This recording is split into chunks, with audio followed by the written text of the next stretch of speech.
안녕하세요. 한태 뉴스입니다.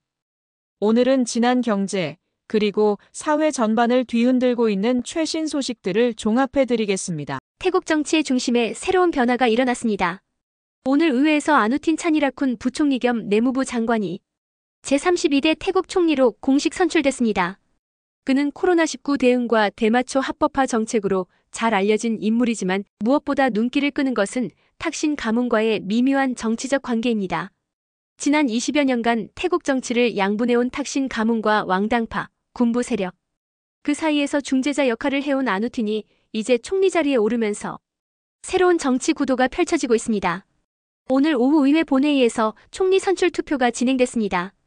부미자이 타이당 대표인 아누틴 차니라쿤 후보는 자신의 당을 비롯해 클라탐당, 루암타이 상차트당, 프라차촌당 등 여러 연립 세력의 지지를 받아 총 311표를 획득했습니다.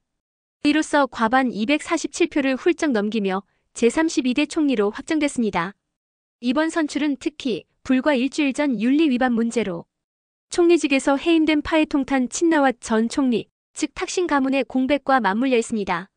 탁신 가문은 지난 수십 년간 푸어 타이당을 중심으로 민심의 지지를 얻어왔지만 이번 사태로 리더십이 흔들렸고 그 틈을 아누틴이 파고들어 총리직에 올랐습니다. 아누틴 총리, 그는 어떤 인물일까요? 1966년 방콕 출생으로 올해 58세.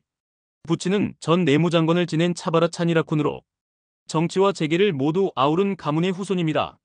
미국 호프스트라 대학에서 공학을 전공한 뒤 귀국해 시노마이너스타이 엔지니어링 사장을 맡았고 이 기업은 방콕 수완나품 공항 등 대형 프로젝트를 수행했습니다.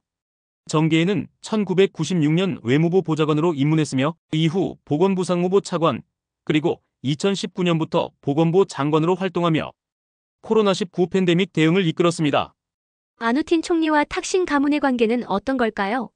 사실 아누틴은 2000년대 초반 탁신 친나왓 전 총리가 이끌던 타이락타이당에서 정치를 키웠습니다.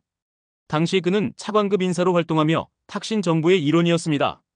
그러나 2006년 군부 쿠데타로 탁신 정권이 무너진 뒤 정당 해산 판결과 함께 정치활동 금지 처분을 받았습니다. 이후 그는 부미자이 타이당을 이끌며 독자 노선을 걸었지만 필요할 때마다 탁신 가문과 협력하거나 거리를 두는 전략을 펼쳤습니다. 지난 2023년에는 푸어 타이당이 주도한 연립정부에 합류해 부총리와 내무장관을 맡았지만 올해 6월 파에통탄 총리와 캄보디아 국경 갈등이 터지면서 결국 연정에서 이탈했습니다. 즉 아누틴은 탁신 가문과의 관계를 활용하면서도 궁극적으로는 자신만의 정치적 입지를 굳힌 인물이라 할 수 있습니다. 그의 업적과 논란도 짚어보겠습니다.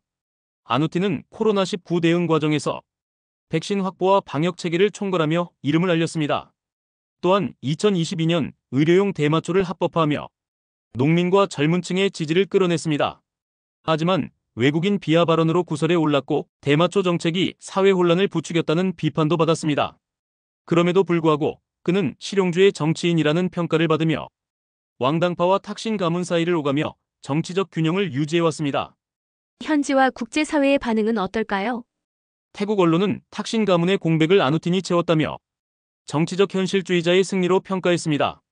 국제 언론은 그를 대마초 총리라고 부르며 태국 정치를 안정시킬 수 있을지 주목하고 있습니다. 특히 탁신 가문이 여전히 태국 사회에 강력한 기반을 갖고 있는 만큼 향후 아누틴 정부가 푸어 타이당과 어떤 관계를 맺을지가 큰 변수로 꼽히고 있습니다. 앞으로의 과제는 무엇일까요? 무엇보다 정치 안정입니다. 소수당 연정을 이끌고 있는 만큼 언제든 정치적 균열이 생길 수 있습니다. 경제 회복, 관광산업 활성화, 그리고 캄보디아와의 국경 분쟁 해결도 시급한 과제입니다. 아누틴 총리는 취임 직후 4개월 내 조기 총선을 추진하겠다고 밝혔습니다. 국민적 지지를 확인하고 자신의 정치적 정당성을 굳히려는 전략입니다. 하지만 탁신 가문이 다시 정계 복귀를 노리고 있는 상황에서 아누틴 정부와의 미묘한 긴장 관계는 앞으로 태국 정치에 큰 변수가 될 것으로 보입니다. 오늘 준비한 소식은 여기까지입니다. 구독과 좋아요는 댓글들은 한태 뉴스에 큰 힘이 됩니다. 구독하여 빠르고 정확한 뉴스 정보를 알려드리겠습니다. 다음 주에도 유익한 소식으로 찾아뵙겠습니다. 감사합니다.